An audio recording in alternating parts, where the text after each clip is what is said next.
तो नमस्कार फ्रेंड्स, आपण को आ गोटे नुआ वीडियो रे स्वागत। तो फ्रेंड्स देखंतु एप्रिल 1 तारिख रे आयुष्मान कार्ड मिलिबो बोली सूचना आसी जाईछि। किंतु को माननकु आयुष्मान कार्ड मिलिबो केबे मिलिबो, आपण कोठाकू जिबाकू पड़िबो आयुष्मान कार्ड पई, केबे केवाईसी केउठी करिवे, सीएससी सेंटर जिबाकू पड़िबो न नाही, एई सबुर प्रश्नर उत्तर एही वीडियो माध्यम आपण को देबी।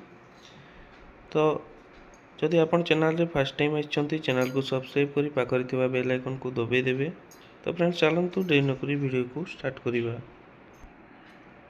तो फ्रेंड्स देखंतु जोटा कि आशा दीदी मानक पाखकू लिस्ट आसी सारी, जोटा कि आयुष्मान कार्ड रे जेते भी योग्य हिताधिकारी अछंती सेही हिताधिकारी मानकर लिस्ट आशा दीदी मानक पाखकू आसी सारी, एवं जोटा कि एप्रिल 1 तारिख रे आयुष्मान कार्ड दिया जिवो, जोटा कि उत्कल दिवस रे कार्ड बंटन शुभारंभ करा जिवो।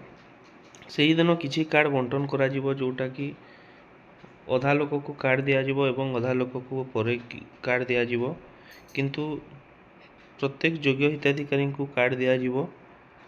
तापरे फ्रेंड्स देखंतु आपन को कार्ड बंटन पूर्वरु केवाईसी वेरिफिकेशन करा जिवो, जोटा कि देखंतु आशा दीदी माने घर घर बुली तार केवाईसी वेरिफिकेशन करिवे, जोटा कि आपणकर सीएससी ऑपरेटर मानक पाखकू मध्य आपण जे केवाईसी वेरिफिकेशन करै परिबे, जोटा कि आपण निज पाखरे जो भी सीएससी सेंटर अछि सेटा को जे आपण केवाईसी करै परिबे, जोथिरे कि आपणकर आयुष्मान कार्ड रो केवाईसी टी कंप्लीट होई जिवो।